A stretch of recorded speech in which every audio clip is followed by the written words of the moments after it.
And we're live. See, no countdown, Katie. Boom! Just the way I like it, spontaneous.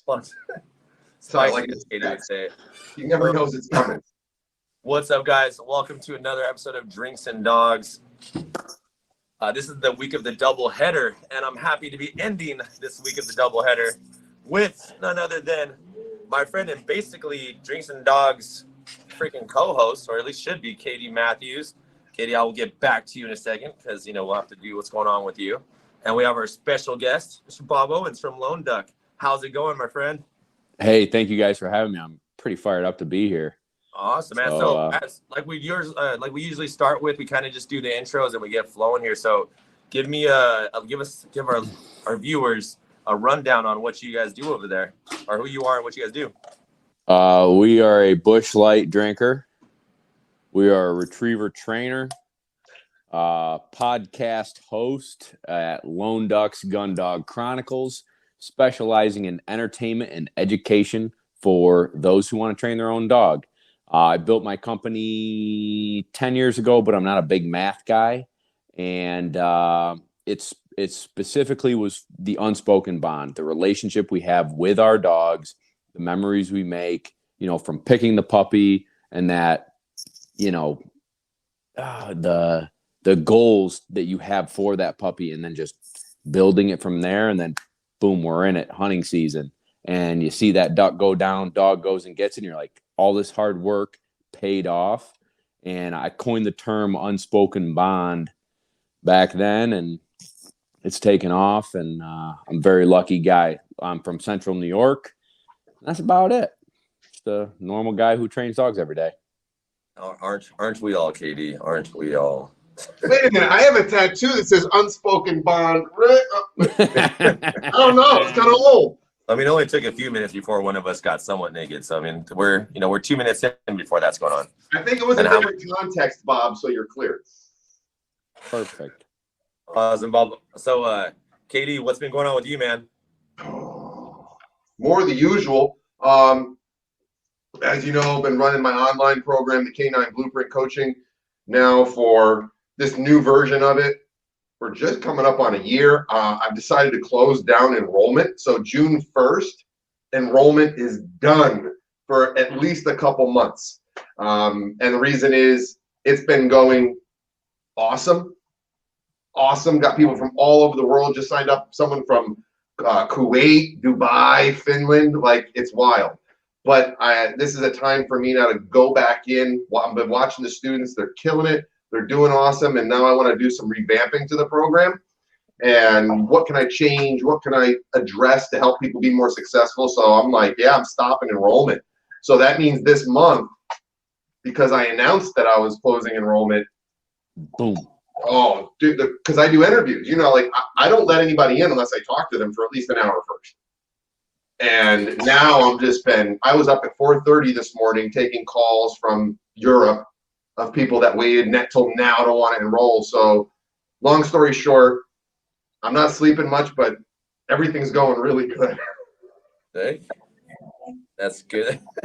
So cheers to that. Yeah, hell yeah, man. Good shit. So one thing I want to talk to you guys about, because Bob, I know that you're doing more online stuff now. And Katie, you've been doing that for a while now, or that's essentially what you do mainly, right? Yeah. And we do that with PC Online and just talking to different clients throughout the world. But I find it really interesting, Bob, especially with what you do specifically, the specialty that you guys have with it's still working dogs, but hunting, actually, it's not like sports stuff where we throw a suit on and the dog's biting. It's actually some animal touching another animal, living thing, and retrieving it with gunshots going on. It's something that's real life and has, an actual purpose per se. And you're teaching that online. How's that going? How's that working for you? Well, I'm better with the dogs than the humans. So I made this analogy the other day, right? So I can teach the dog. So I keep probably 25 dogs at a time, give or take. My average is 20. I try not to go above 20, but I'm at 25 now. I can teach that dog, right? I can build them to whatever level our goals are at. And then I've got to take that dog and hand him to the owner and teach the owner everything that dog has learned in the last 4 months, 8 months, 12 months, 2 years. And some people come pretty frequently, and whether they come a bunch or they come a little bit, it's kind of like being an athlete. Now, were you guys athletes in high school and I whatever? played sports. I wouldn't call myself a fucking athlete. That's the analogy right there, right? So like some guys played baseball their whole lives and still threw a ball kind of goofy. So you can coach them and teach them and show them, and some are naturally gifted where they can read the animal and understand what you're teaching them and comprehend it and then put it into practice, and their dog follows suit. And then other folks, it takes a lot of practice, and then they start getting better and they get better and they get better. And all of a sudden they're good at it. Great is a relative term with those folks, but they're good at it. And then there's some folks who come diligently all the time. They hear you, they understand you, and they just can't get it. And so, yeah, we're working on that stuff. It's easier to train the dogs than most of the folks that we got. And I think when you do, like, we have a Patreon account, and we'll knock it out where it's basic and we're helping, and they still 10 seconds too late on the timing. And maybe we can talk about that, guys, on, get it off of me for a second, but like on you guys, timing is key. Read that body language, read what the dog's going to do, project what the dog's going to do, anticipate what the dog's going to do, and react before the dog makes the mistake so you can keep them successful. Does that make sense? No, definitely. Actually, so I'm teaching a private seminar this week. So I have a group of people that came down from Oregon. And I've been teaching a lot more private seminars just for decoy work. And kind of like what you're talking about, like it's, the difference between someone who's athletic and an athlete versus someone who just plays the sport, right? Being very good at it versus and having that almost inclination. And Katie, we've talked about this before too, where, specifics, almost like genetics, right? Of how the person kind of exudes a specific type of movement, catches things really quick. And I noticed that too. Like now I've even developed a way that I coach decoys to be so far detailed to where they're actually in the bite. I can tell them when to move, how to move it by how I can read the dog. And then some people, like I had a young lady in today, she caught an inner thigh bite. And it was in like the femoral artery area. And I was about to say, okay, turn your toes to the outside to line up the actual like bite. And right before I was about to say it, she actually did the movement because we worked some drills, and then the dog countered and was nice and flush. It hurt like hell for her, but she was able to like read what was happening, assess the situation, straighten the leg, and got the timing down perfectly right when I was about to say it.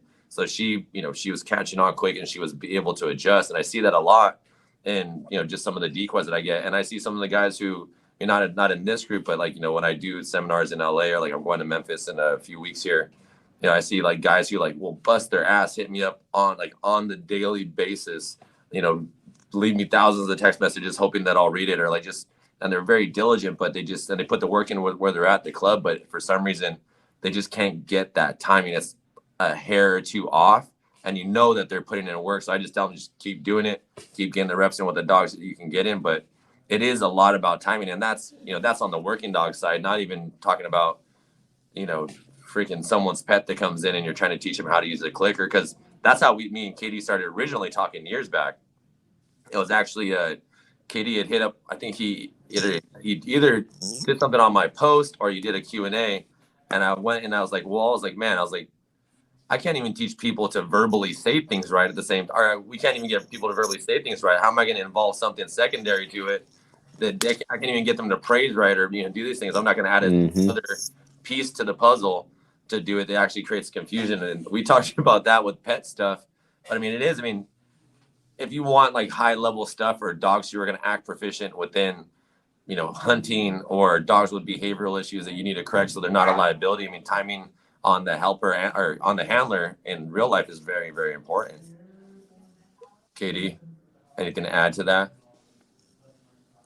It's, you kind of touched, you hinted at it, Mike, and Bob, this is definitely a rabbit hole that Mike and I have gone down. Yeah. And actually, I was just talking. Oh shit, I forget who I was talking to. I think it was another trainer because I run a mentorship group for trainers. And one of the things we were talking about was the genetic limitations of not the dog, but the human. And I think in all three of our contexts, right? Mike does pet stuff and working, but if we were to just say talking about working in bike sports, talking about working in the field, and talking about pets, nobody likes to talk about the genetic predisposition or limitations of the handler. We'll talk about the dogs all day long. This dog's nervy. This dog has the drive. This dog's, all day long. Genetics. Take this dog to his limit. Well, we can't expect this out of this dog because we're not bred for it. Nobody talks about humans. And I think that leaves a gaping hole in our instructional or our educational responsibilities and obligations we have to these handlers. And I think it's one of those things where no one wants to talk about it because you are talking about the possibilities of limiting factors, right? And no one wants to talk about limitations with a paying client. Like they're afraid to touch it. I'm like, fuck that. That's the direction I'm absolutely going to talk about. I'm not going to talk about it and you suck, you can't do this. Oh, no. That's irresponsible. It's looking at what that person is bringing to the relationship with the dog. Why is it okay to talk about what the dog is bringing, but not talk about what the person is? You get some handlers who are just, they're very passive. Never mind uncoordinated. I'm uncoordinated and unathletic as fuck. And if I can do it, anybody can do it. But when we talk about what you're bringing emotionally, what you're bringing with your natural disposition, we got to identify that. We got to call the elephant in the room out, because once we get it on the table, you know what we can do with it now? We can improve it. If we don't talk about it, we can't make it better. Yeah. So, it's getting into that. Yeah, there's the timing aspects of it. And timing is, part physiological, but there's also a mental part of it too. And Bob, you hit it on the head when you were talking about like anticipating the dog. That's not timing in your body. That's your brain seeing enough repetitions in the dogs to the point where you can start to anticipate what your dog is going to do. That's right. And anybody's capable of that if they get the reps in. And Mike, you'll appreciate this. I've used this example a lot. Floyd Mayweather. Yep. One of the greats, right? An incredibly talented pugilist. He doesn't get enough credit for his mental skill as he deserves. Everyone just attributes the fact that you can't hit him. Oh, he's got great reflexes. Now, I'm not saying the fucker doesn't have good reflexes. But what about the fact that he has seen over 50,000 punch? At least.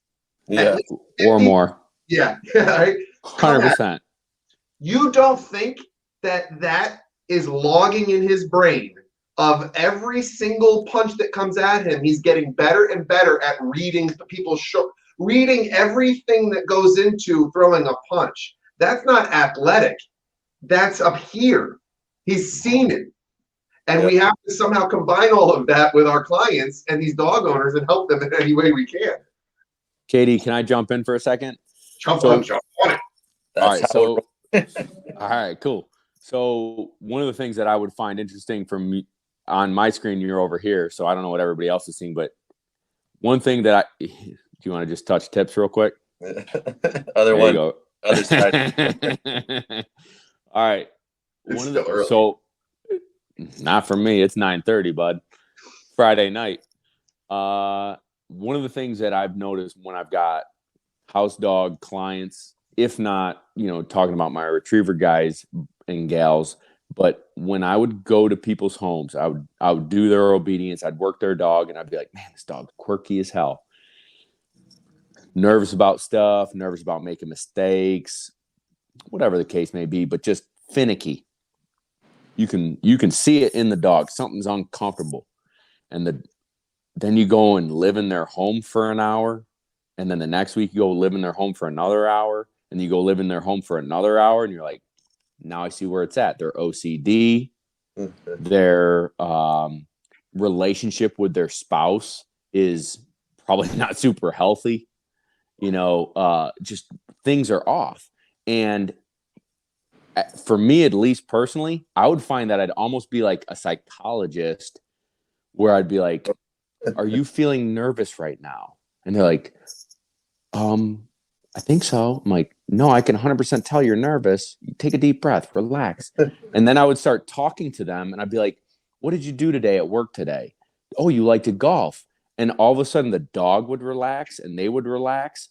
And you'd be talking about something completely unrelated to what we're doing at the leash and the dog. And we're walking down the street and dogs are passing us and bicyclists are passing us. And you're getting their mind off of them screwing up the dog, and their mind is on something else. And now they're starting to make little tiny corrections without even knowing it. And then hey, did you notice that you just did that properly? It's so instinctual for people, and they don't even know that they're doing it. If you can get their mind off of, I should be trying, I should be focusing, I've got to do this right, I'm nervous right now. But if you can get people thinking about something else, then their body starts reacting, and they start reacting to the dog in a more natural way. And I saw you smile.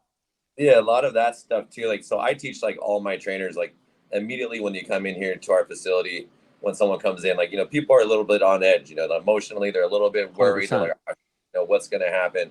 They walk in, they see everyone that comes in, like, immediately they feel like the spotlight's on them. So what we do is we always keep it really like lighthearted here. So I always teach all my guys, as soon as someone comes in, don't even talk to them about dog training. Just build a rapport based on something different, build something out to kind of bring them a little bit more lighthearted. So they're not coming in super nervous. So it just immediately puts them at ease. The barrier comes down, and then you can start seeing things. There's some nuts that are harder to crack than others, but most of the time we can usually kind of break it out of them. And then we start working with the dog and we start doing all those things. But immediately we want to make sure that we bring them in. We basically take the defenses down, establish some form of rapport so we can kind of feed off of them and then kind of work with them. If they get rough patches, we start, going on to different subjects. What are you guys doing later on today? What are you guys doing after this house? Did you guys, our last clients, the Roddies that I just worked today, they're huge MMA enthusiasts. So like once we're breaking the dog, because they drive from San Diego, which is about 7-8 hours from here, every couple of weeks for 2 days to work with me. So we go and like we train, and then like we talk for a little bit, and then it's training, but it's also a good time for them. The dog the dog learns better, they learn better, everything is retainable. And it's the same thing I do with like the decoys. Like when I do like this private seminar that I'm doing, these guys, we're using my personal dogs, and not like I'm tooting like our own horn, but like some of our personal dogs are fucking bone crushers. Like they hurt people. Like that's what they've been trained to do. And there's a couple injuries that happened during this last couple of days here. But the thing with like when I'm working with them to kind of lighten the tension, like we were doing passive muscle sense today, and like making jokes, because that shit's gonna fucking hurt when that dog comes in, and anticipation usually ruins it for like the learning part of it. So the anxiety is like blocking anything that I'm telling them to do. So we make jokes like the whole entire time, keep it lighthearted and just keep their mind off of it. But before we even get into them actually taking bites or muzzle hits, I'm working a lot of muscle memory movements, like jujitsu drills. Like, you work the drill without the dog first, or without the guy on top of you, or, shadow boxing, you learn how to throw a jab a bunch of times before you even hit something. So it's the same thing with the decoys. I build a lot of muscle memory, and then we put them into the shit. And during that time, my goal is to make sure that I'm keeping that decoy calm so they can still use that, the motions properly, and they don't get trapped in their head and anticipate all this stuff. And next thing you know, they're fidgety and not doing the right things that they need to do. And so it's just talking about the handler or the person or the helper, it's always people training, no matter what it is, and that's where kind of like what Katie and both of you were saying, it's not just the energy transfers down the leash, but just general behavior, the way that the people respond. I mean, we've had people who the families. I mean, if you look at some of our Yelp reviews, they're like, oh, these guys are dog trainers. They're like relationship therapists or something like that. Because we're Yeah. helping, people more so, and especially just the relationships, especially just talking about communication, keeping clear cut, dry communication. You can communicate, like kind of like what Katie is saying. You're not going to walk up and be like, stop fucking doing that. You suck at doing this. You're gonna be like, all right, cool. Let's unpack this. Let's unpack all this stuff and let's see what we're doing wrong. And then once you can identify those things, then you can work on those things. But it's just how you approach it. Like when we do private lessons and people do something wrong, like don't go like, don't do that, because immediately someone's gonna go like, oh shit, like no, like all right, cool, like this is what I would have done, or kind of teach them that way. So it's not necessarily like you're hitting them in the face, but you're kind of sliding in with like, hey, well, let's try this, or this is what I would do, or just different phrasing. So now we all know that when you go to Primal Canine and whoever's there, when they have a clipboard, it's not an intake form. Mike has written out knock-knock jokes for everybody, and it's a cheat sheet. And I mean, it's Mike, so it's a knock-knock joke. It's not going to be That's funny. what she said, Katie. Come on, man. That's what she said, jokes or fart jokes. Please. I mean, you talked to me long enough. Come on, Katie. Knock-knock jokes. Have a little more respect, sir. A little more involved than that. All right. Still okay. That's awesome. Slightly more involved. Okay. Oh, God. Yeah, All it right, is. so- Man. I've had people crying in sessions. I know. I talked to you Oh yeah. after you did a phone interview. Yeah, and not because I was being a dick, but like, no, like when especially if someone has an objection to being assertive with their dog, or their dog is out of control, their dog is like doing this on the daily basis, and like they just won't do anything about it. Oh, you don't talk about dog training with those people. Sometimes you start getting into some childhood shit, because the reality is they're carrying luggage with them, and they're throwing that luggage at the dog every time they interact. We don't need to talk about the dog. We got to, like, who hurt you, darling? Who hurt you? We got to unpack that, because this dog, that's secondary. You got something going on, and guess what? I'm the guy who's getting paid to help you, so let's get into it. How do you handle that? How do you handle, because I think probably a lot of people who might be listening to this, they're probably dealing with that, right? Like they're dealing with inner struggles of, is this too harsh? How many dogs have we all trained where the owners are uncomfortable delivering a correction? Fucking 85, 90%.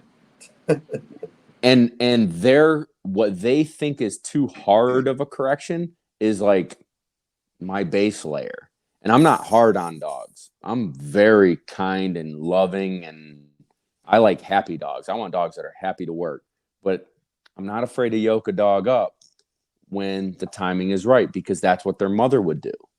And then you have to create analogies of the mother wolf. The dog is a wolf, and the mother wolf would put them in their place. And this is how they learn. They understand body language. They understand corrections. We're not, and then using analogies of children and kids who get away with murder in their home and run the household. And we all complain about the next generation of kids coming up that are like, soft and no work ethic and this and that. And it's like, well, it's the parents' fault. Like, we've got to teach them how to have a work ethic. We've got to teach them discipline. We've got to teach them self-control and how to manage emotions. Well, what about our dogs?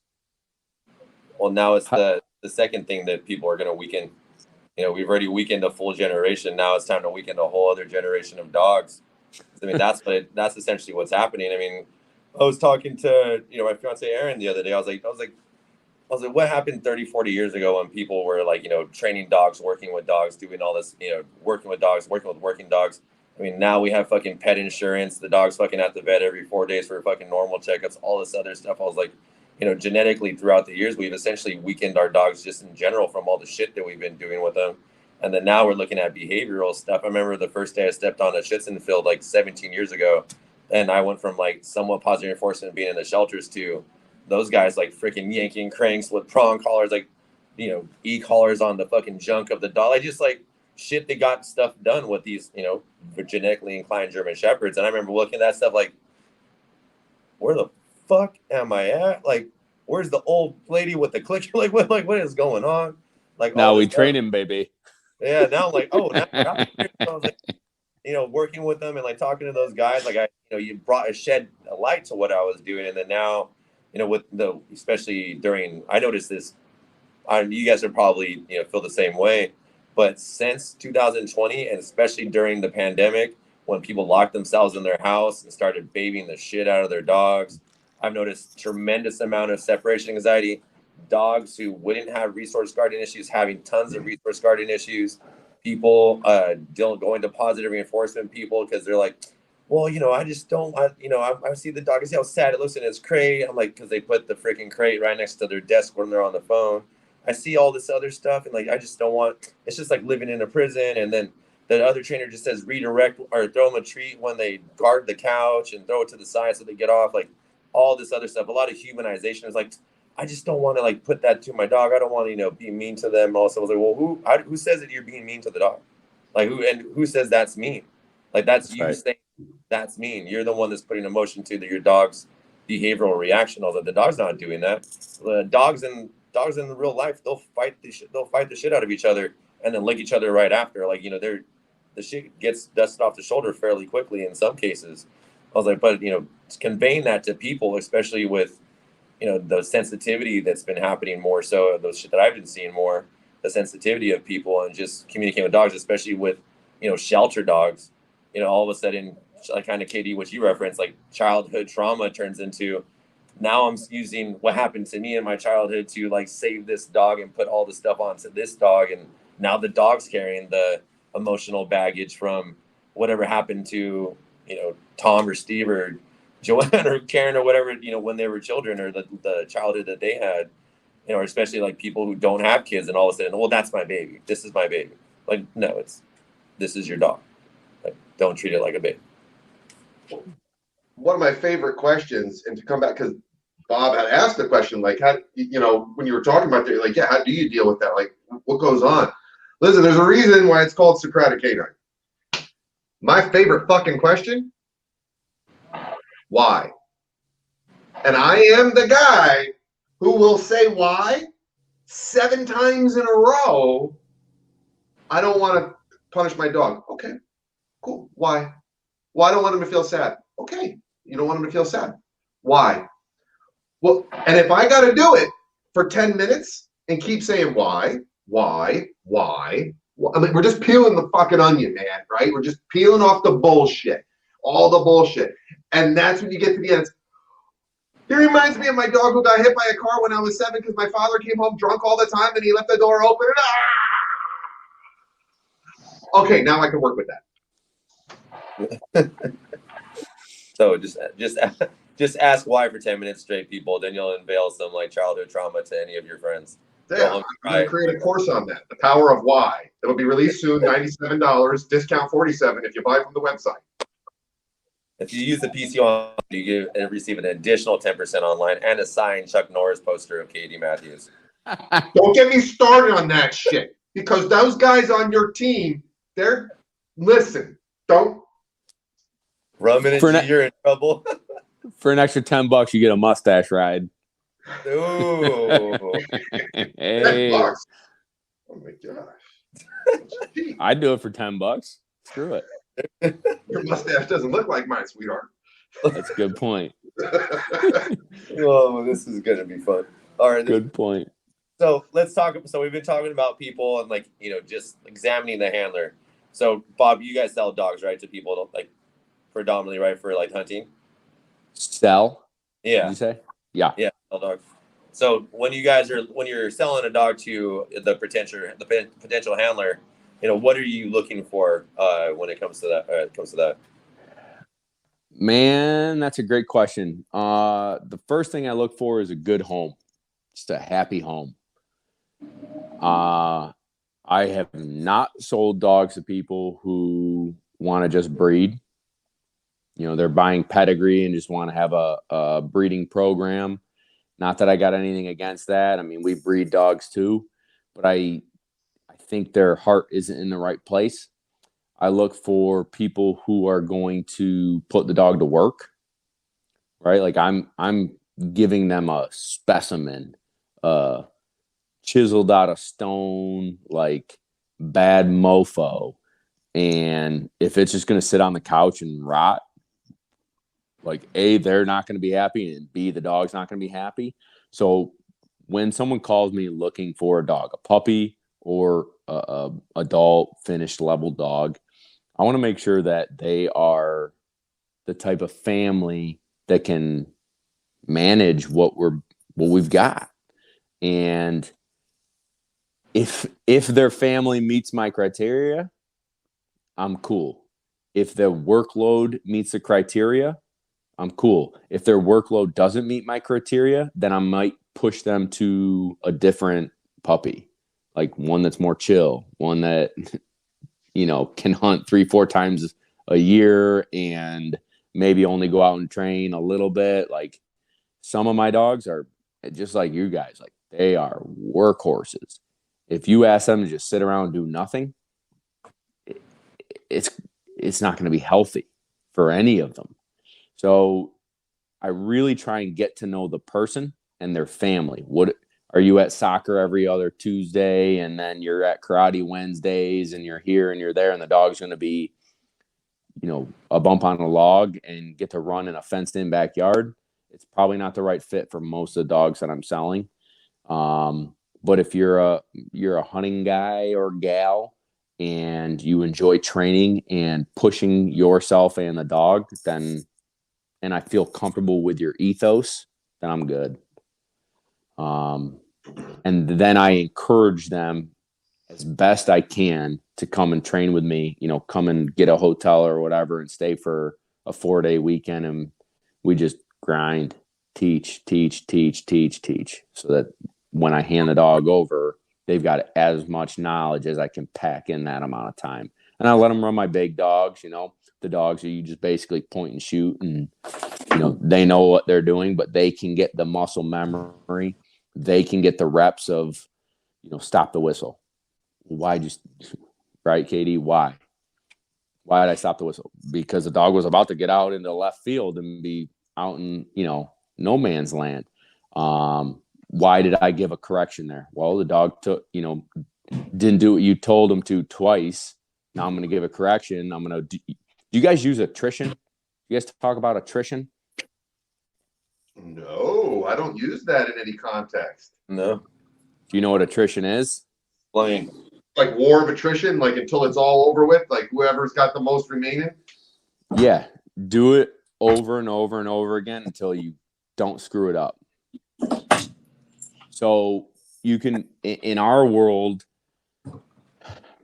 let's say you guys know what a blind retrieve is? Yeah.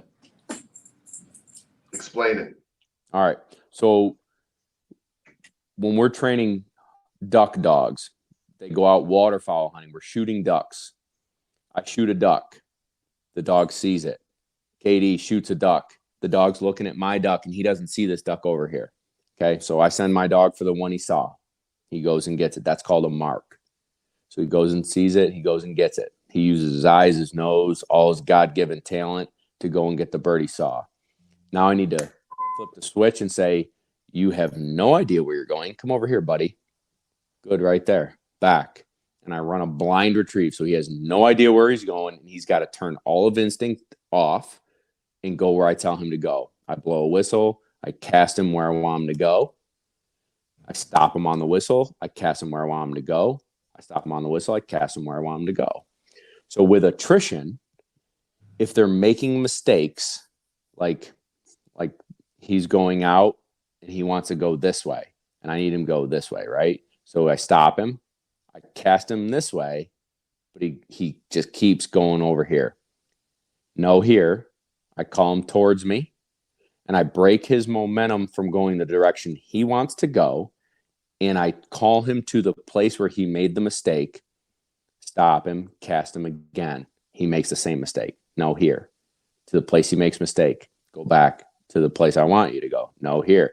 And so over and over and over again, he makes this mistake. And without correction on the collar, just a verbal, no, here. You're bringing him back to where the mistake has happened. And I cast him, and he finally makes a good life choice and goes where I tell him to go.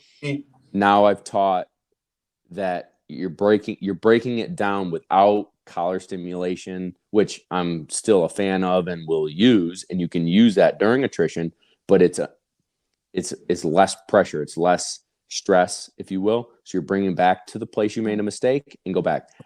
In the easiest terms would be like if a dog breaks sit. Well, if I tell a dog sit right here and he creeps towards me and I tell him sit and he sits right here, all of us would probably put the dog back where they broke from. Correct? Yeah. That's attrition. So in simplest terms, you're putting the dog back where they made the mistake and working through there. Okay? That's attrition in the dog sense. So we use a lot of attrition. If they continue to make that mistake, then I'm going to get on the collar and then my correction is going to amplify, but I'm still going to call them back to where they made the mistake and get them where I want them to go. Not sure where that. So coming out and hanging out with you, man.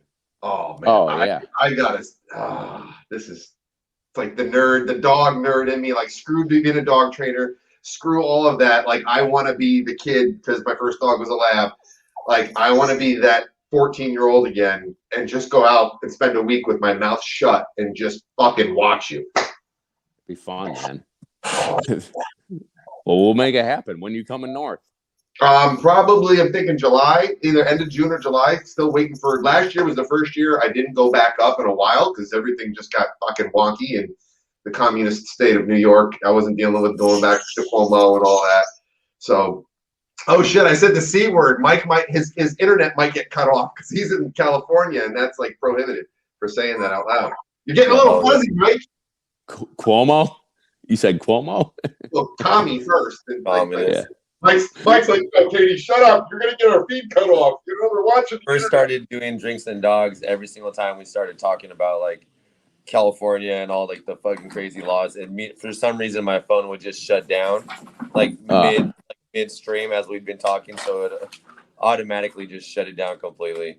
I think we're a little bit we're safe now. We're in a safe space now.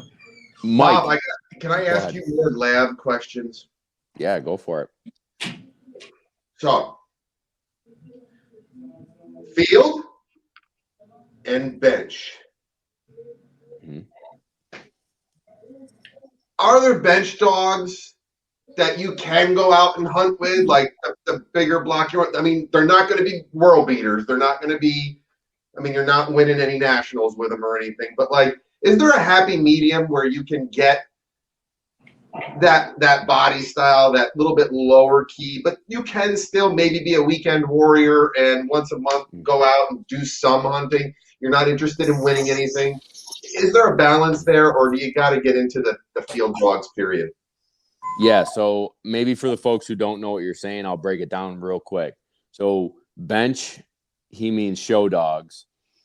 The field dogs are what we call as American labs. And then the bench dogs are English labs. And then there's even another spinoff with the British lab, which I don't know if you guys have heard. I've never heard of that. All right. So the British lab, it looks like an American lab. They're very athletic, but they're straight United Kingdom lines. So what they market would probably be the right word. They're marketing is they're gentleman gun dogs. They're gentle. They're quiet. They got a great on-off switch. They can hunt a bunch, but they're super chill.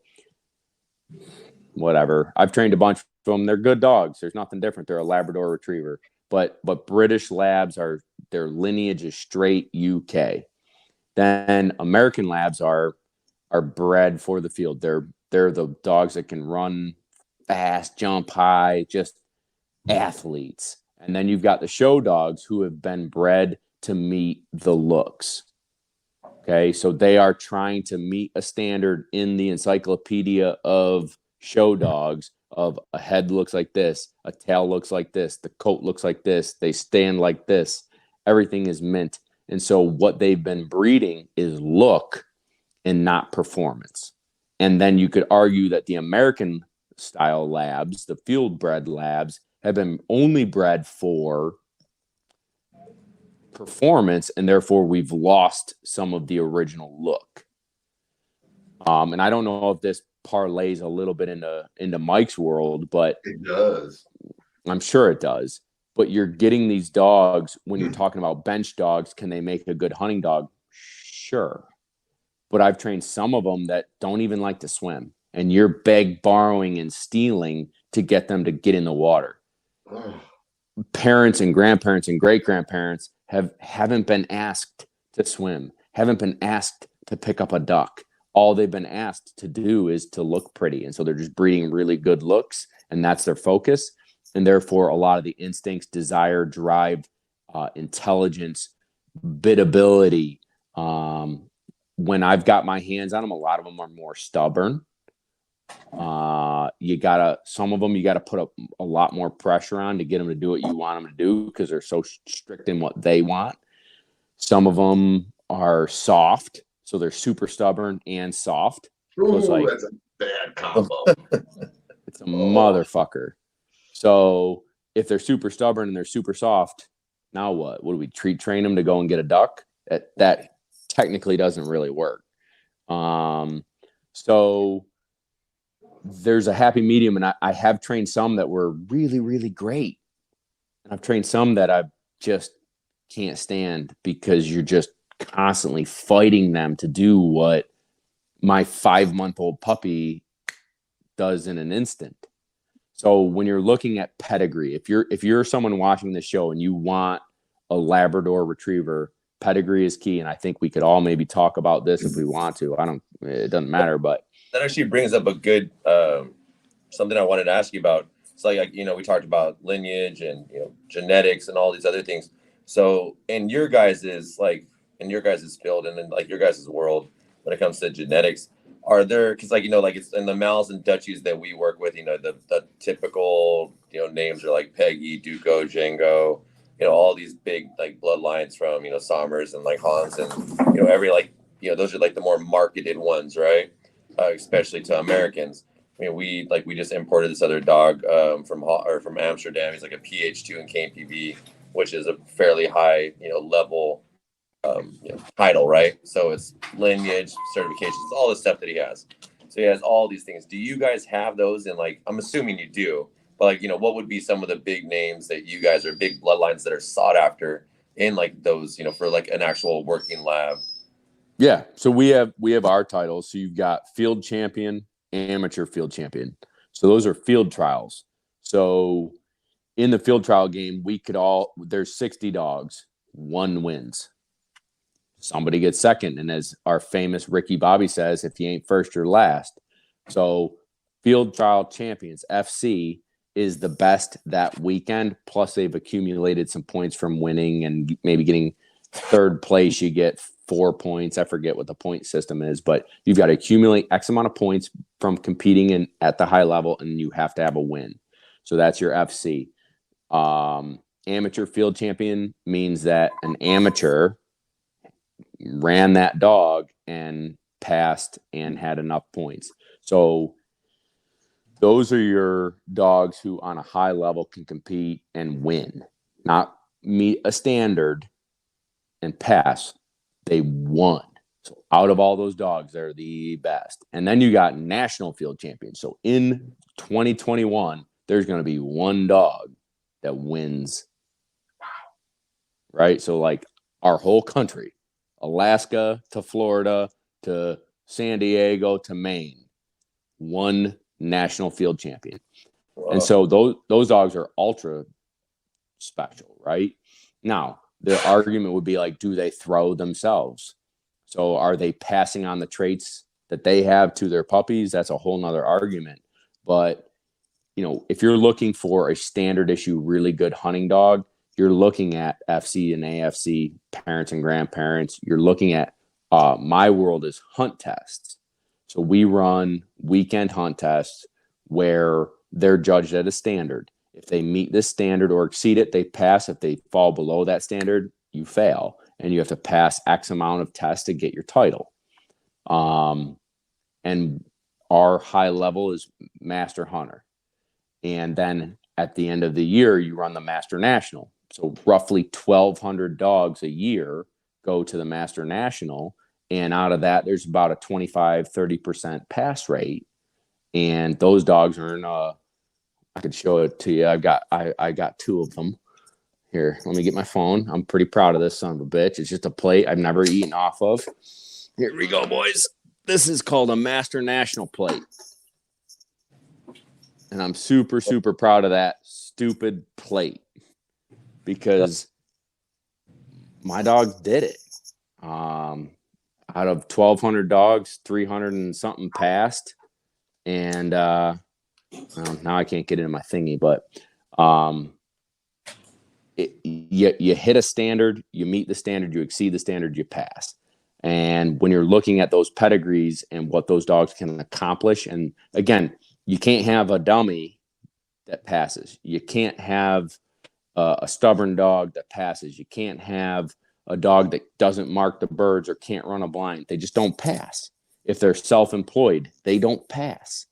So you have to have a really, really well-rounded dog. So when we're looking at pedigrees and health clearances, that's the stuff that matters to us. What are the stud fees like on a national field champion?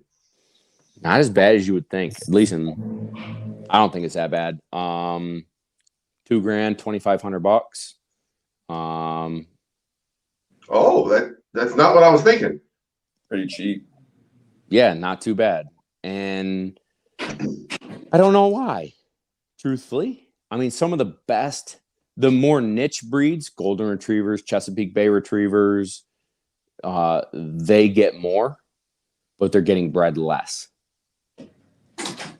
Labradors, there's a dime a dozen. So let's say out of 1,200 dogs, 400 dogs pass. I bet 80% of those to 90% of those are Labradors. So if you've got a really high level Labrador, it's not going to be, as a stud, it's not going to be, your door is not getting knocked down. No. So you got to be the real special ones to get your stud fee. So everybody's just competitive. It's like supply and demand, right? If you're the national field champion, you can charge whatever you want, but I still bet you're only getting $2,500. Well, and then are there, I mean, like in our world, or at least like with, breeding, like personal protection, doing things like that, you get dogs who have pretty crazy stud fees, not because they're champions or anything like that, but because they can reduplicate themselves, or make better versions of themselves quite often. Do you guys see that a lot in, your guys' world too? No, this is a great discussion, and I would argue this discussion. I think the mothers have more to do with the puppies than the father. Yep. I think go ahead. My mentor used to tell me, he was like, the studs get the whole thing, the big show, the big graphic, the stud fee with this dude looking like a badass type of a thing. He's like, but it all comes down to the mom. That's where a lot of, the crazy stuff, a lot of the consistencies and a lot of it, how you're throwing, like, what gets thrown out there. I think the moms don't get the credit that, they definitely deserve. That's right. So, for instance, like in our world, you'll have what we call brood bitches. So somebody will buy a well-bred female. She's got a stacked pedigree, and they'll breed her to a field champion, national field champion, and they'll sell nice puppies, and they'll be good puppies. But the mothers might be neurotic, might be nervous, might be anxious, might be very vocal, barking all the time, whining all the time, whatever their personal behavior is. I think in that 8 weeks of development that the puppies have, they feed off of that mother. And back, 10, 15, 20 years ago, everybody just had brood bitches and we bred to really nice males, and nobody paid attention to the females and their personalities and what made them tick. And now we're seeing a revelation in our world where we're really focusing on the females and making sure that the females are as accomplished as the males, if not close to it. And then what are their personalities like? Are they enjoyable to be around? Do you want to hunt with them? Do you want to train and test them? So I saw a question come in on cost. Yep. I bet our costs are a lot lower. I would probably say so. I start out at 25,000. He just swallowed his dip. Son of That's a to bitch. get started. It's just because typically we're I mean, I don't. With your guys, is like, I mean, do you import at all, Bob? Like, are you guys importing anything over there? No, that's where remember we were talking about British Labs in UK. Yeah. Those folks import. I do not. Everything is here. Everything's there. So like America. So I have a couple breedings planned this next year, which I'll start keeping like stocking more of our kennels here with some of the dogs we have here. But I mean, when I get clients like, all right, I need a finished dog or a dog who's finished. I mean, I'm not keeping, my personal dogs. Obviously, we're not selling them. But like, I'm not keeping like, my business is more pet. So like, I'm not keeping, 10 freaking green dogs in my kennels while I'm working 12-hour days doing like pet stuff. It's transitioning differently. So like, that means I have to go and, source a dog from, Holland, or like, let's say I'm lucky enough to have a couple good vendors over here, or like, a vendor in Ireland that are honest with me and tell me like, okay, this is the dog that has, one, it's social, two, there's no handler conflict built up, because in Holland and like, especially some of those like old school KMPV guys, holy shit, some of the shit shows we get here, it's there's a reason they're selling them, man. There's some wild shit that comes over here that we're just like, well, you're not gonna work out, and you got to go back. But I mean, it's always about having that trusting relationship with our vendors. But they've had such an increase in cost just from transportation. Importing has become extremely expensive. Now there's two-way brokers. You have to have a broker on the international side. You have to have a broker when they get into the States, depending on how big the dogs are. They sell, especially for the KMPV, they're selling all the giant, the big swamp donkeys, as they're so politely called here. All the ones over here, Americans, for the big bucks. They don't really, they keep majority of like their good stuff, and they, send us whatever they can. But you have to have it in with a good vendor in order to get the quality stuff. But right off the bat, just in importing a dog, we're looking at close to 10K. And then you have to stack on the actual training. If the dog is titled, then they are going to be there. And then the training, and then the maintenance training that comes with it. So it all ends up adding up. And then, if we're talking about like dogs who will potentially bite someone and be a liability, you have to have yourself like, that legal buffer, contractually, in order to make sure that everyone is safe on all sides, really. So, I mean, it gets up there a little bit. Yeah. Yeah. So I would say on our world, we call them started, seasoned, and finished level dogs. Your started level dog, it can go hunt, but it's basic. Those roughly are $4,000 to $6,000. Your season level dog is doing multiple marks and started on blind retrieves. You're looking at $6,000 to $8,000, and your finished level dog, 15 to 20 grand. And then those field champions, some people are buying and selling field champions for 250,000. I mean, or 25,000. I mean, it's crazy, the fluctuation of how hot that dog is. Boys, I got to take that pee break. Going to Nesbeth. What? I don't know what it's called, but I've got to go. If you shake it more than twice, you're playing with it. KD, so Bob's out. So I saw that you're doing, are you doing like puppy raising programs for that bully kennels? So let's talk about that. How's that going? It's just getting going. It's just getting started. So I went right to the top, man. I don't fuck around. Like, I went right to Unleashed Kennels. We have been talking for a while. Dylan and his family over there, great people. Their breeding program is fucking outstanding. Like, unreal what they're consistently producing. So I had this idea a while ago, like years ago, of creating something for breeders to offer to their puppy clients. It's a win-win for everybody. Like, because what does the breeder do? The breeder gives up 8 weeks of their life to whelp this litter and deal with everything that goes into 8 weeks of appropriately and responsibly raising a litter. Then they deal with weeks of emails about the puppy's crying. What do I do? The puppy's nipping. What do I do? The puppy's pooping. Do they poop? They poop? Oh my gosh, what do I do? So I wanted to create a course that, one, alleviated all of that from the breeder. Go spend some time with your family, breeder, because you just gave it all up for these puppies. And at the same time, actually help the new puppy owner be educated so that puppy's going into a at least started home. It's a small program. It's called puppy orientation. It's not like puppy training. It's meant, how do you take the puppy out of the fucking car? Because it matters. How do you take them into your home for the first time? Because it matters. What does day one look like? What does week one look like? And then the last video is, you still need more, hit me up for the Canine Blueprint. And so Unleashed it's already up and running. They're offering it. We've been getting great feedback from the folks that have gotten it. I got a couple other, I'm not saying anything yet because it hasn't been public, but a couple other really high level bully kennels I'll be working with as well. And it's just getting started. Like all of my programs, nothing is ever finished, right? Like nothing's ever done. Here's what I put out. As I get feedback, as I watch the results of people, I go back in and I edit. I go back in and I edit. I'm actually trying to set up another trip when they have another litter to go back to Michigan.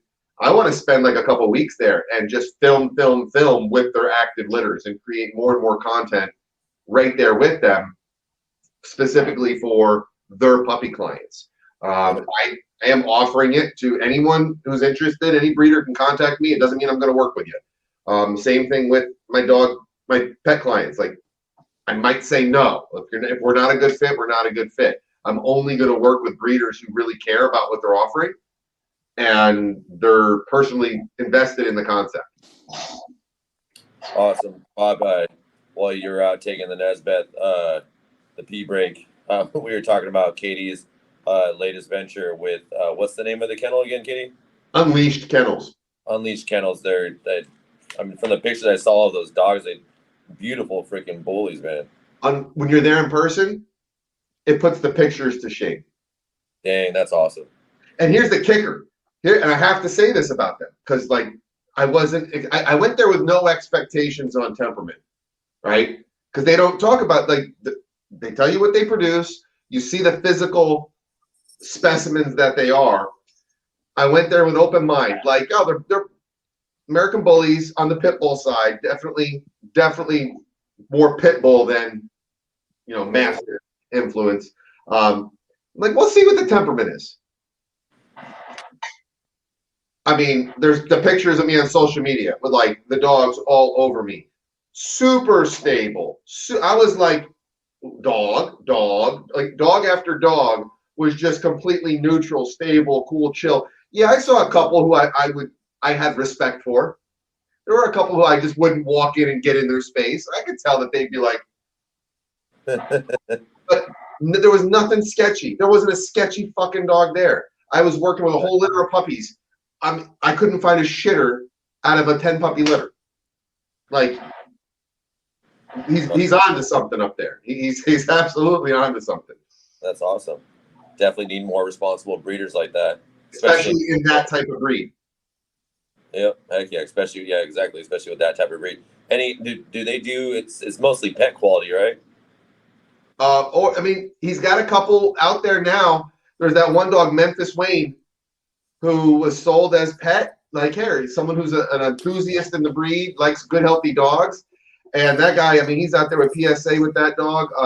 That dog is a solid, well-rounded dog, in addition to being a porn star look. I mean, we're talking like absolutely. I mean, you can see every vein on the dog. The body fat is so lean with incredibly dense muscle mass on top of it, and that dog works. But typically his dogs, and he's very transparent about it. He's like, I'm not selling personal protection dogs. Like, I'm not selling working dogs. I'm selling incredibly athletic, balanced, bullies. Yeah. Big, and really they're big pit bulls. Like they're not like some of these other bully kennels where it's like a lumbering dog. No, they're like 85-pound pit bulls. And some of them are hot. And the thing is, they know their bloodline so well. And everyone that they're breeding, like, you don't even hear about his litters. He might have a litter that he talks about. Usually there's a 2-year waiting list to get a dog from him. And he might have 3 litters, and you're not getting a dog from any one of those because he knows none of those dogs are going to be good for you. Because some of them are a little hot. I mean, just be based on the nature of the breed and the blood behind them. There are definitely some dogs you got to be careful with other dogs or animals. But cool shit. Like, really cool shit. That's pretty awesome, man. That's so have you ever thought about doing like almost like a raise and train thing, like taking one and be like, this one was raised by KD. Would you like to buy a ooh? I figured that was something up your sleeve somewhere there. Especially all in due time. All in due time. Well, it's going to be interesting because one day I want to have one of his dogs. And then I got to get a dog from Bob because I need a lab in my life again. And it's weird. When I found out that, Bob, you were going to be a guest, like, I got excited because I got even more lab questions for you. Because just like about a month ago, I went down the Labrador rabbit hole again. And because my first dog was a lab. I was 15 years old. I'd wanted a dog my whole life. My mom was like, no. And this is back before the internet. So I was like a breed expert. You could name every type of dog there was, and I knew where it originated from, what it was bred to do, because I would just go to libraries and read books on breeds. Dude, that's exactly how I was. Dude, how old are you? Exactly. 34. The internet might have been. Internet was out then, but I mean, libraries were still a thing. I had, if I can digress for a second. Yeah. How I got the bug. I was, ever since I can remember, how you would have to, like, in school, in elementary school, be like, draw what you want in life, like, draw your goals. I would draw. My dad was a police officer. Yeah, and yours was too? Yeah. What was he, state trooper or a local agency? He was Onondaga County Sheriff. So we would have like Easter Bunny cop meetups, right? So like all the cops and their kids would do an Easter Bunny thing, and they'd have a canine. And then we'd have Christmas with Santa and a canine. And I wanted a German Shepherd, man. I was eating up. I wanted a dog so bad, and my grandparents had a dog, and everybody had a dog but us. My mom was allergic. That was the excuse. And so apparently, unbeknownst to me, my dad said, hey, if Bobby had a cancer and he was dying, would you get him a dog? My mom's like, yeah, of course I'd get him a dog. And goes, well, why don't we get a dog then? So we got a chocolate lab named Nelson when I was 8 years old. And he was so naughty, it was not even funny. And that is what spurred me to like want more out of a dog. I saw people walking dogs without leashes and this and that. And I'm like, man, I want that. And so we worked together, and he became pretty good, but I was a little boy. But my father's hunting mentor was an English pointer guy. And we used to go to Florida for a family vacation. We would sit, and his wife would make, like handmade seltzer waters. So we'd drink seltzer waters, and Mr. Hendrick would sit there and he'd talk to me. Nobody else. He'd talk to me about bird dogs. And I was like, oh, this is the greatest. He's the man. And he gave me an encyclopedia of dog breeds from like 1937. AKC, like A through Z, Afghan Hound, Bernese Mountain Dog, Malamute, everything. And I memorized it. A through Z, I memorized it. And to this day, I will still play a drinking game with everybody on this show. I don't give a crap who you are. I will go, we can watch one of those Purina, show dog things. I'll be like, boom, that's a Lhasa Apso. It's from here. It's, it was supposed to keep the Persian guy's feet warm. Boom, nailed it. And then you could go through every single one, and I was on it, man. This, by the way, like we're so good at getting wasted one time. Hell yeah, this is awesome. Man. Yeah, so that's how so your story of being able to name them all and their origin and all that stuff, that's how that was me, man. I can somewhere in this room right here in my office is that encyclopedia. The best dog I've ever owned, her name is Memphis, chewed the corner of it when she was a puppy, but it's from like I think it's 1937, the Encyclopedia of Dog Breeds. I memorized the whole damn thing. So Wow. Memory's not my strong point, so I definitely would have failed that game. I love it, man. I love Well, it then all. you'll really appreciate this. So I had narrowed it down to 2 breeds. A Labrador, and I'll wait till you're finished drinking so you don't choke on it. And a Caroline Bear dog. Like those were the 2 front runners, right? Like needless That to you say, wanted as a kid? Hmm? That you wanted as a kid?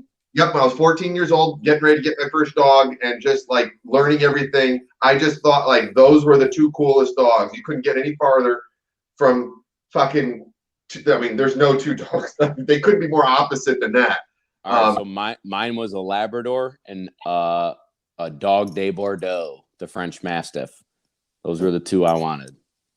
I wanted Labrador. We both got the Labrador. That's right. Easier to find, I'd imagine. Yeah. I got lucky. I got a really good one, and on the sire side, there was some hunting shit, and I mean, just an amazing dog. But I didn't know what the fuck I was doing, man. Like, I got a Kohler book or Keeler, however you fucking say it, and a choke chain, and I wreaked havoc, and it didn't work, and it was chaos. It was absolute fucking chaos. And finally, my parents were like, "Now I'm 16. I played sports year round. Like, they're like, what are you fucking doing, man? Like, what are you doing? Like, the dog is not happy. He's obnoxious. He barks. He eats his own shit. He destroys everything. He didn't listen. He listened to my dad, but not me, which my dad spent no time with him. I did. That became valuable 15 years later as a pet dog trainer. And luckily, so my dad was a state trooper, and he worked at the academy in Albany at the time. And there was a painter there who was employed by the state of New York, but he painted the facilities. His name was Danny Dugan. Little short, fiery fucking Irish dude. His part-time job on the side, like he painted for the state during the day, but on weekends, he'd go down to Westchester County with his personal dogs. And what he would, excuse me, what he would do is the guys from Manhattan would come up. Danny would get there at 3 a.m. He'd go to the bird guy. He'd buy a fuck ton of pheasant and quail. He'd drive out to the club. He'd let them all loose. Then he'd go get coffee for all the guys. Yeah. Talk them up, take them out. Bang. His dogs did all the work for him, and he had all labs. He had his eye on my puppy since the day I got him. And he had said, "Hey, if anything ever happens," well, that day came. Horrible day. Horrible fucking day. Like, no shit. You gave him away? Yeah, I gave him to him. My parents were like, either fix the problems or your dog goes. I couldn't fix the fucking problems. I didn't know how to. I had no resources. So there was Danny. Like, I'll take him. That motherfucker. Let's go get him now. I'll go get him now. That dog was, he fucked himself to death. That dog got bred so much because he turned out to be, the guy always said he would come by the house and let us see him. He would always bring him by. And he would invite me to come to his house. That's where I first got introduced to dog training. Because he invited me to come over and watch him train these dogs. And my dog became the first dog he ever let in the house. Because my dog was so fucking awesome. It became his #1 dog. And I mean, that got me started in the whole deal of wanting to never go through that again. Wanting other people to never go through that again. And I got bit by the bird dog bug, but then I moved away and I never got a chance to get back to it. So that's why, like, meeting you and getting to talk to you, like, this is like a 30-year journey come full circle to have the opportunity to learn more about that stuff again. I can't. Well, first of all, from a psychological standpoint, I'm really sorry that you lost your dog. Like, it's cool that he got to go live out his his dream, but I'm sorry that you had to do that. That sucks. Excuse me, Jonathan. I gotta get a glass of water. Go get you a beer, bud. That's too. But yeah, that dog that I had, my first dog, he was in that same boat. Like my parents had no idea what to do. And so I think that's what makes us good dog trainers too. And we can relate to people who are like, this is it. Like the dog, maybe it's not aggressive. Maybe it has no real problems, like real problems, but it's just too much for their family. Yeah. I really relate to that and struggle with making it right. How do I teach them? How do I teach that? Like I can teach the dog, but they got to do the work. They got to exercise. Exercise is the number one problem I see. You agree? Other ways. So like exercise is like what most people kind of relate to here, but the dog management side here that's like the hardest thing. Like to convince someone like yes, your dog does need to be in the crate. Can your dog run the French? Once they understand that you're allowing them to do that, then yeah, like there's certain things as people like, what do I let my dog free roam? No, if your dog's tearing up shit, why would you do that? Like there's a lot of there's things like that are the harder things, at least here. But I've noticed that just by traveling throughout the country, that it's the further east, or at least like Midwest to east, it's like harder, especially up north where it like snows and your weather, your seasons are different. Like I have noticed it is harder for them to do more exercise, or just in areas where the weather may be limiting like what they can do or anything like that. Like I've noticed like certain elements, like certain elements come to play, especially when I used to travel out to Minnesota to work with like rescues. They're like, well, I don't want to exercise my dog and like it's 30 or minus 30 or 20. I was like, well, I understand, but you got to. Yeah, it's like, but you got to. Yeah, and there's other things that you can do. Man, it comes down, like, to me, and I'll just call everybody out, like, it's laziness. Yep. Straight up laziness. If you have a child, if you birth a child, this is my birthing a child movement.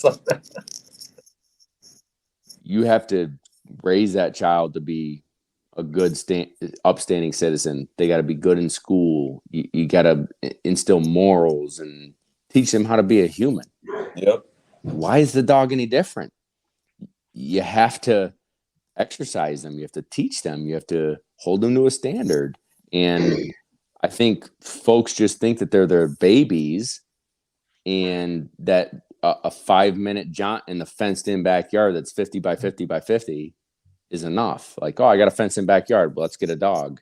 Yep. And so, the analogy or whatever you want to call it is like the dog sits in a crate all day.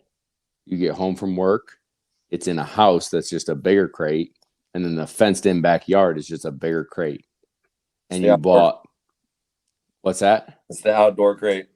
Right. It's the outdoor crate. It's just a little bit bigger. But you bought a husky who was bred to run 20 miles.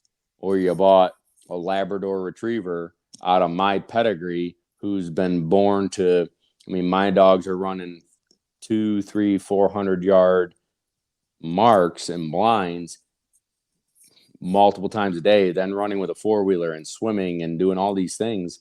They're mentally and physically challenged, and at the end of the day, they're conked out. I got 4 dogs in my house right now that are just chilling because they worked all day. Yeah. If they didn't work all day, they'd be batshit crazy. They just would be like everybody else's dog. Yep. Because they worked and they exercised their mind and their body. They're healthy. They're balanced. It's that Cesar Millan stuff, man. Cesar Millan's pretty on point for a lot of things. Trying to create balance. Yeah. This work. Bob, I went and dug up something for you. Ah, man, you're handsome. That was the day he left. I was bawling my eyes out. Oh, I'm sorry. Well, you're an early 90s kid. Look at the delts on that fucker. Look at the shoulders on that son of a bitch. Yeah, are you talking about you or him? There wasn't a muscle on that body back then. Let me tell you, it was all both. Oh, dude. I want one again, man. I want one again. They're fun. When you get one that's well bred and has some brains, there's nothing better. all they want to do is please you. Can we talk about that? Because Mike, we didn't get into this on the podcast. Me and you did, and Katie, I don't know enough about you to ask this specific question, but like my breed, when you got a good one, they're a team player. They want to learn. They try hard. You know, they can take some punishment, if you will. Like they can take a little bit of correction and still be like, yeah, let's go. Come on, coach, put me in the game. Right. Yeah. Like they're not like, oh man. And when we're talking about breeds and we're talking about Malinois and Shepherds, like some of the ones that I've trained for house dogs, they've been, I would say 90% of the Shepherds that I've trained have been good, super smart, willing to learn, and didn't need a lot of correction. You didn't have to make them do it. They just were like, you might do a little thing here or there, but they were ready to learn. So I'd be interested from my world where we kind of use a little bit of compulsion, right? Like uncomfortable, comfortable, and praise. Where they like, that kind of sucked. Oh, we get praise if we do it this way. We're good. I'd be really interested to hear about your guys' breeds and how you manage that, and personality traits of a male and personality traits of a shepherd or a Dutch shepherd. So I work just within our own like dogs. You know, we have Mals, we have Dutchies, we have our little pitties, like those shelter dogs we have home. What I look for, particularly when it comes to like, my Dutchies, or if I'm selling it for a client, I look for dogs who, want to be biddable, who want to please, want to work, kind of are easy to shape and without having to force and create conflict. Dogs who aren't going to immediately challenge you when it comes to, wanting to work. Because a lot of times, people, they always they watch the videos, they see the YouTube stuff, they all that. And 90% of the people that come in don't need these freaking hammers of dogs. Because to get that hammer of a dog, it comes with a cost at certain points, like on the handler side, managing certain things. But people just see these freaking dogs just pretty much wreck shit. And they're like, oh, I want that. I mean, you don't want that. You mean that comes with the cost. And then when they wreck shit, they're like, oh, he wrecked shit. It's like, you wanted him to wreck shit. Yeah, they want all this stuff that comes with it, and they want all this stuff, but they don't know what comes with it. So for me, if I'm sourcing dogs or if I'm breeding dogs, I'm looking for particular traits. I want the dog to, one, be biddable, be resilient, have some form of independence. I'm looking for some forms of possessiveness and dominance, but also being able to be kind of like a team player, work within the group, not challenge me on everything that I'm trying to do. But a lot of this starts in, the beginning, how I raise my puppies, how I desensitize them, how I neutralize them to everybody. We look for a specific social skill too, to not, everyone that comes in the house, not to try to murder them every single time, be cool and be able to have that good on and off switch, training, making sure that there's time to chill and then there's time to go to work. And then within some of the litters, you get those dogs that don't know, there is no chill. And those are usually some of the dogs who are a little bit crazier, who do, some of the harder work or go to be law enforcement or, wherever military, wherever we end up selling them to. And then you have the personal protection dogs where we really need to make sure that, one, they can be personal protection, two, family, not a liability. And, that comes down to selection and, particularly per what their job is going to be. And, it's for me, but just generally what I like is, I like dogs who are independent in the sense where they're not going to just be clung to your leg all the single time and love and, pet me all like 24 hours a day. I like a dog to be a little more independent. I like the dog who wants to work, wants to listen as well. But then, when the time's to go, they have the drive and the clarity to turn it on and use 100% of that in order to do the task that I'm asking them to do. And then when we need to turn it off, then they can do that. And a lot of it I'm finding is finding the particular lines and then matching them well through line breeding, or, if we have to outcross here and there, just do certain things to generate that. And then it all comes down to what behaviors that we nurture in training and how we, build them up. And what I advise to our clients, for us, when we do our breedings, we rarely sell to the public. It very rarely happens because we usually keep them in-house, raise them, and then sell them as green dogs. But for those particular reasons, because we want to see these dogs grow up to do the job that they're meant to do. Like I tell everyone, like I'm not selling you a pet. Like like these aren't pet Malinois, these aren't pet Dutch Shepherds. Like we're not doing that. We're not dumbing down the breed so you can have the fancy dog that you saw on, a fucking Disney movie or some shit. I was like, we're keeping the dog that should be alive and continuously building up on that and enhancing on the genetic traits that they have by training, keeping the training consistent, holding dogs back, training them, and then putting them out there. But I mean, that's pretty much what I look for. So what's your breed of choice? My personal breed of choice? For what you just described, what is your breed of choice? Oh, just because I know the lines better. It's just Dutch Shepherds. I like that. I mean, I like Dutchies and the males. Like KPV lines essentially is what I like. My personal breed of choice would be pits or like things like that. But Katie, I'm actually this year should be getting a dog from Stone Grove out there. So I'm gonna see what I can do with those. Really? Yeah. I talked to Andrew last week. I've been talking to him for like the last year or so about that. So I'm trying to raise one of those things and do some funny stuff with them. Yeah, James put the bug in my ear not too long ago about Gilroy, like because he's got fingers in that blood and does a lot of stuff in Florida, and he's like, hey, if you want a bulldog, but that's where we're talking. We're not talking pit bulls. We're talking a bulldog, right? Yep. A bulldog, and those who know, they know what the quotes are for. Like those are some hardcore fucking dogs, man. Yep. So I wanted to get into do one for like the working because that's something that I'm wanting to get back to do because I love the dogs that we've been training and working, but like I want like a harder bull dog ish type of breed, and I've seen like I've talked to actually I have to talk to you later too, Katie. I just talked to James about Canine Street League too, so he's interested in getting some of like two of the clubs he's working with over there involved. So I got to give him like the upper level stuff.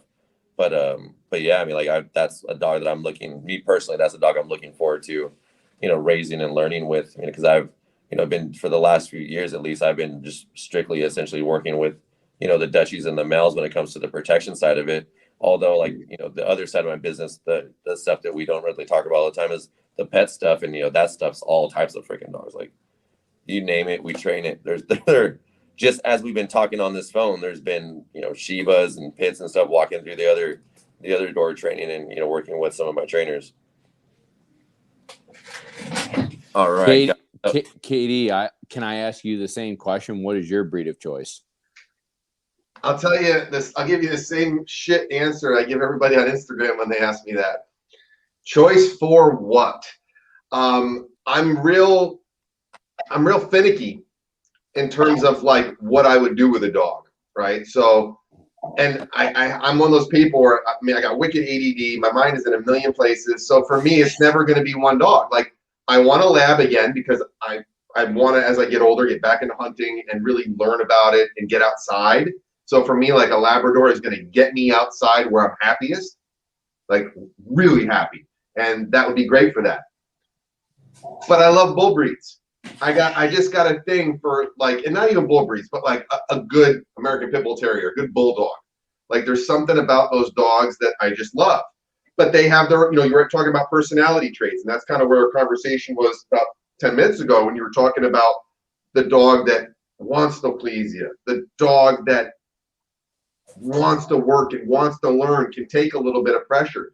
That's why I got to have like 5 different dogs one day, because each one's have different things. And I love the bull breeds, but I find a lot of them are that combination of stubborn and soft. Yeah. And it's like they have, and we're comfortable making generalizations here, gentlemen, right? Like there's exceptions to every rule. We're just talking about, the numbers, right? I find, especially like really well-bred bulldogs that switch, like they go from being a marshmallow to the point where they're obnoxiously sensitive, obnoxiously soft, to insane focus, inability to deal with any frustration, and tunnel vision. And matching that switch with those dogs is frustrating and exhilarating and fascinating at the same time. And that's why I like them, because it's such a switch, and I find it incredibly challenging to get that dog in that middle zone where he's drivey enough that there's some resilience and perseverance to whatever pressure you have to apply to help him navigate what he should and shouldn't do. And he's not going to melt on you and just be into the ground and be like, fuck this, I don't want to play anymore. And Right. I liken it to, you got two boys, two sons, they got their own room. You come home, they were supposed to clean their rooms, and neither one did. So you take the belt out and the lashings go the same amount to each kid. You come back 30 minutes later, one of those bedrooms is going to be fucking cleaner than when you bought the house. The other bedroom, the kid's in the corner still crying. That's the bulldog. That's right. Still in the corner. He hasn't done shit. He's just like, ah! Whereas some of your shepherds, your herding breeds, a good working lab is probably the one who fucking cleaned the ceiling fan. And he's like, all right, I got it. And that's why I got to have a lab. I got to have a bulldog. I really want to get a fucking Yag Terrier. Oh, God. Oh, yeah. I want to do hunting where there's no training involved. I want to have a dog that I put him on the ground and I say, go forth and conquer. And I just sit back and watch the carnage. They will kill. They're Yeah. killers. Those little dudes Dude, are monsters, man. So I got to have so everything. much fun. I got to have one of everything for all my needs. What do you own right now? I love your answer because I'm the same. I go, I don't know. I got an American Bully who I wasn't supposed to own, and now I own him. And he's that dog who, when he's in drive, he's on fire. Like he's going through walls, and every other second of his life, he's scared of oxygen. And it's like he will anticipate he'll fuck something up. And he'll already know he's fucking up, anticipate the correction that hasn't came yet, and start like doing this. And I'm like, dude, I haven't even moved toward, like, he'll break it down, right? You give him it down and he'll kind of like break it. And before you can even say anything, he's like, I fucked up. There's probably going to be a correction coming. Let me just act like I got corrected already. Yeah. And you're just like, dude, I haven't even finished drinking my beer. Like, but I've learned a lot from that dog because he's incredibly challenging. So I'm grateful for him because he has taken me somewhere I hadn't been in a long time, which told me I needed to go there. Like I've had to get, allowed me to get more refined in my touch, in my feel. Because when I first started out years ago, like after that first dog, and then I got into training dogs, I was rough as hell. Okay. Mm-hmm. I mean, it was the Keeler manual. And yank and crank. I just did it. And if the dog couldn't deal with it, he learned to deal with it. And that was 20 years ago. And now it's, I mean, I use fucking clickers. I'm into like shaping environments and molding. Like I'm nerding out on shit. This dog has taken me to a whole new level of feel. Fuck science, fuck clickers, fuck all that shit.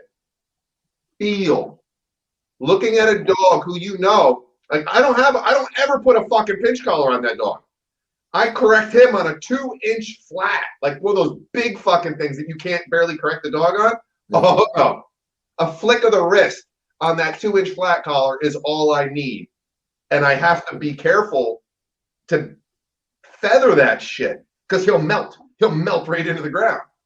So those are the dogs that, we talk about over a beer and complain about in one breath and then say, I'm so grateful for that fucking animal because the shit he's teaching me is you can't learn that anywhere else but from a dog like that. Yeah. But it's frustrating because I can't do all the shit I want to do with a dog with him.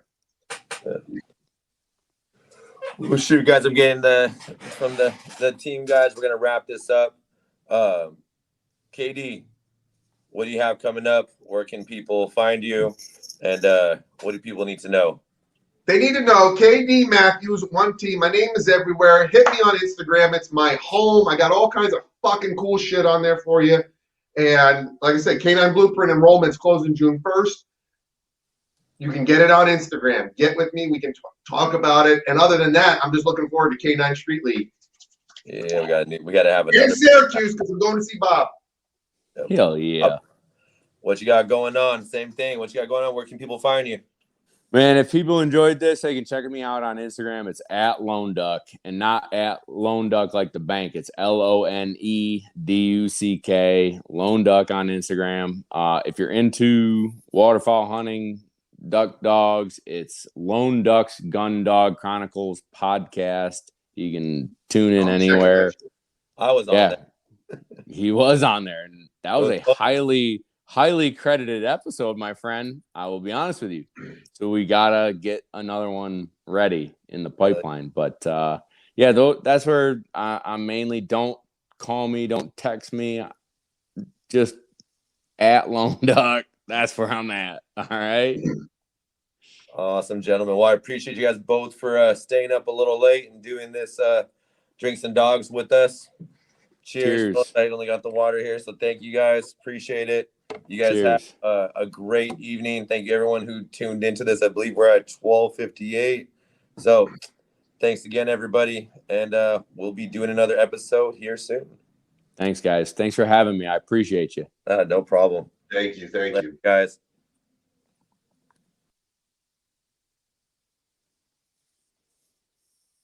Katie, you still there? Yeah, wait one moment. I think we're still on. He didn't put us in the green room. Still live? Yeah, we are. Now we can get naked. Dude, I would love to have you up here. If you're serious about it, you're welcome anytime. I'm absolutely dead fucking serious.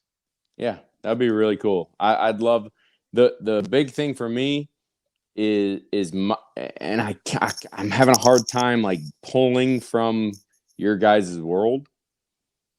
Is we're very compulsion training, right?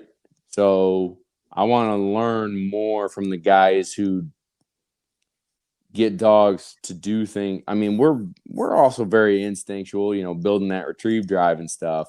But man, a lot of it is compulsion. Force to a pile, force on this, force on that. And the dogs learn through force. And they're not sad about it. Mm-hmm. But I would love to have you watch and be like, man, try this. Be really cool. Yeah, absolutely. Because that's where I came from, is that approach. And there's still absolutely lessons that I hold on to. Yeah.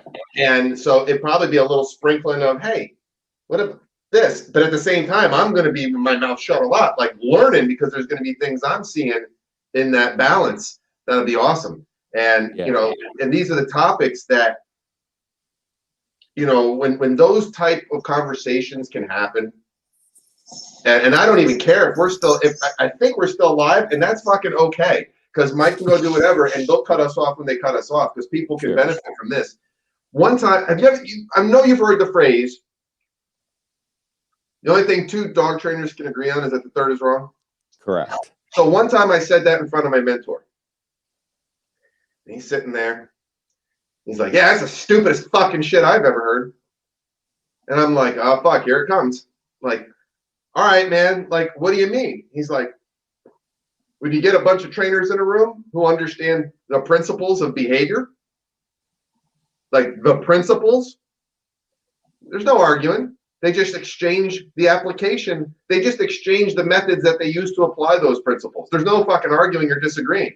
They share and exchange the different ways that they apply the universal, inarguable principles. He's like, so you can always tell if they're fucking arguing, they don't understand behavior. Because if they did, there'd be no fucking argument. They would just sharing the way they implement that stuff. Couldn't agree more. So my podcast, that's one of the biggest things I've enjoyed. Like, we started the podcast out of like, thin air, like everybody's got a podcast now, so we started a podcast. But I've had so many nationally acclaimed trainers where I'm just asking the normal stuff, and you're listening to them talking. Like, I got a dog right now that needed that. and it's nothing earth shattering. Just boom, little tidbit. You take Sprinkles, like the sprinkles on the cupcake. Dude, little tiny things, and you learn from everybody. I learned from you tonight. I learned from Mike tonight. I mean, it's just tiny little things that you can apply to a certain dog that is going to push them to where I want them to be. I want them to be better. I want them to work harder. I want them to try harder. I want them to have more fun. And I think that's what our goal is, right? Is have a dog that has a ton of fun, but also does it when I tell them to. Right? Like, they have to do it because I tell them to, but I want them to love doing it. Yep. It's a tough balance. So when you come to New York, I really, really, really want you to come here. I will. All right, cool. I'd love to have you on our podcast too. I'm going to close this out. And again, thank you to everybody. I think we're still live, but I'm going to close and stay online. Don't leave your computer or your phone for a minute, Bob, because we're going to send you a message. All right, cool.